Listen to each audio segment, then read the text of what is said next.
Three Corners is just your average small town, standing on the banks of a flood-prone river with a large pub anchoring the village at a once famous three-way intersection.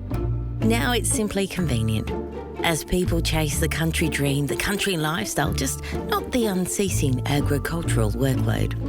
Population 2,000-ish. But like all small towns, scratch the surface and you'll be surprised at what you find underneath.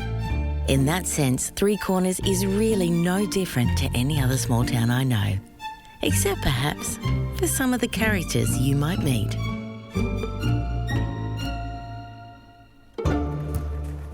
The flower thief. The offender sat quietly in her cell.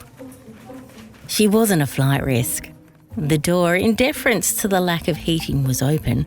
However, it didn't stop the severe disappointment of the police officer who brought her in, nor the sigh of resignation that came from the duty officer in charge of the processing. She had been here before, on many occasions.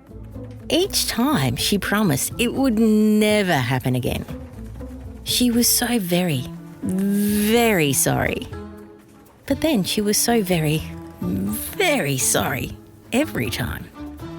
Exceptionally polite. Pleases and thank yous. Excuse me and I beg your pardon. No swearing, spitting, abusing. No violence. She got a great kick out of the trip through town in the police car. And each time she asked them to whoop the siren outside the Cake Hole Cafe just to startle the hipsters into spilling their soy decaf mocha lattes in their beards. She wore a pink dress with tiny flowers and a mauve button-up cardigan, white stockings and shiny black Mary Jane shoes. When she left the house this morning, she was reminded to take a clean handkerchief and $2 for the public phone. She had told them she was only going out for a little wander. Maybe 2 blocks. Not far. She couldn't walk all that fast anyway. She sat in the cold cell on the small plastic mattress. There was a steel toilet and a small sink and beige walls with a variety of interesting stories written by other inmates. She was going to get into so much trouble when she got home. And at the thought of the disappointed faces, her shoulders drooped. It wasn't their fault. Weren't they always telling her to recycle?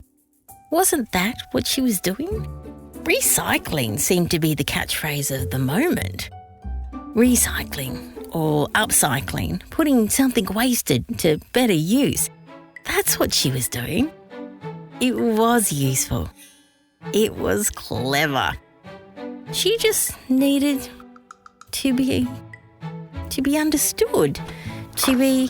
Grandma! The exasperated tone of Three Corners' only sergeant came from the doorway. She hadn't even heard the footsteps. You promised. She shrugged. What else could she do? She tried explaining it over and over to them. The dead don't need flowers, the living do. It was an old argument that they'd heard many times as she was led away from the cells and volunteered into community service. Again. Today's episode of Three Corners was produced by our maestro, Postie, and featured the spot-like tones of Lizzie Rorty, Greg, and Jacq. For more stories, go to hittheroadjacq.com.au or subscribe to the Three Corners podcast.